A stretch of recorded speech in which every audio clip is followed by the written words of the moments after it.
नमस्कार दोस्तों। बहुत ही हैरान कर देने वाली चीज़ आज आप लोगों को दिखाने जा रहा हूँ। सभी लोगों ने इंद्रधनुष तो देखा ही होगा, लेकिन इंद्रधनुष के बाद में क्या ब्रह्मधनुष भी किसी लोगों ने देखा है?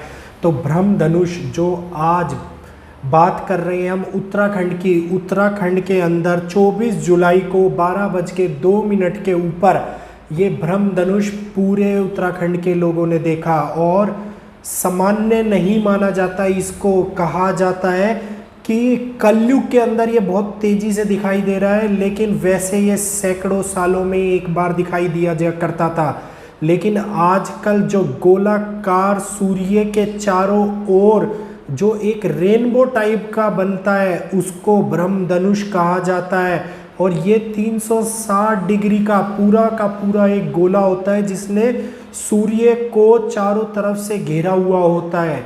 और आज की इस वीडियो के अंदर मैं आप लोगों को ये सारी बातें बताऊंगा और दिखाऊंगा कि क्या है वो ब्रह्मधनुष जो ये नज़ारा दिखाई दिया है।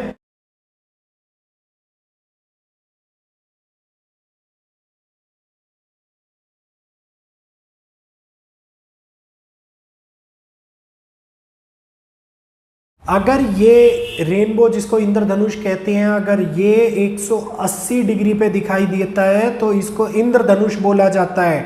और जब ये 360 डिग्री पे दिखाई देता है तो इसको ब्रह्मधनुष बोला जाता है। और ये दुर्लभ ब्रह्मधनुष माना जाता है। और ज्योतिष गणना के अनुसार हर रंग एक ग्रह की स्थिति के साथ में जुड़ा हुआ होता है। और ये सुख समृद्धि और धन की कृपा, लोगों के ऊपर खुशहाली, ये सारी चीज़ें दिखाई देती हैं। और कहा जाता है कि ये बहुत कम दिखाई देता है, लेकिन अभी रेगुलरली कई राज्यों के अंदर दिखाई दे रहा है।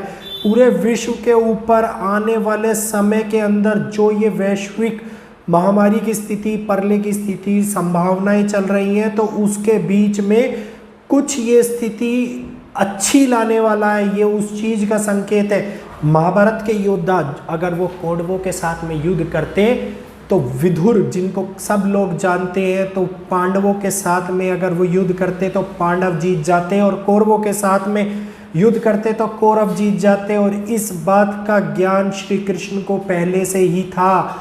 और इस बात की पुष्टि के लिए महासभा के अंदर ये बात उनको पता थी कि विदुर जी के पास में ब्रह्मधनुष था, जिसके आगे सारे के सारे अस्त्र शस्त्र विफल हो जाते थे।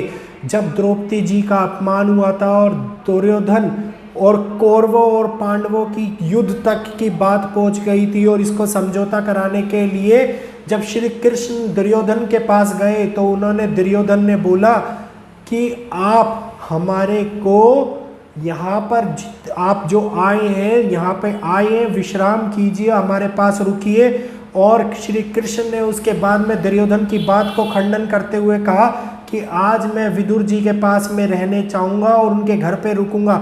जब श्री कृष्ण विदुर जी के पास में रुके और दुर्योधन ने उनसे पूछा कि आप ये जानते हैं कि कृष्ण जी हमारे शत्रु हैं और वो पांडवों का भेद लेने के लिए यहाँ पे आए हैं, तो आपने उनको सारी बातें जो बता दी हैं, तो मैं आपको अपने युद्ध में नहीं लेऊंगा। दुर्योधन ने उनकी बात को बहुत ही गंभीरता से लिया, उनका अपमान किया और उनको बहुत नीचे दिखाया।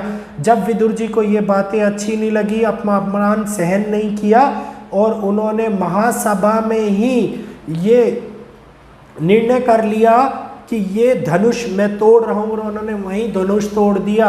और श्री कृष्ण को इस बात का पहले से बोध था। यही कारण था कि वो धनुष टूट जाएगा और विदुर जी युद्ध नहीं लड़ेंगे। अगर वो धनुष नहीं टूटता और विदुर जी युद्ध लड़ते तो चारों ओर पांडवों की जीत होना संभव ही नहीं था। यही कारण है कि अंत में प्रभु ने अपनी सच्चाई की विजय प्राप्त करी। और आज भी जो ये ब्रह्मधनुष दिख रहा है, ये लोगों को इस बुरे समय के अंदर सत्य का बोध करा रहा है। कुछ चीज़ें दिखाई दे रहा है जो ये 360 डिग्री का पूरी दुनिया के लिए एक अच्छा सहयोग दिखाई दे रहा है। जितने भी बुरे पापी लोग होंगे उनका अंत होगा, और अब नई सत्य की विजय के साथ में इस चीज़ के ऊपर गंभीर स्थितियां खत्म होते हुए शुभ संकेत के रूप में देखा जाएगा।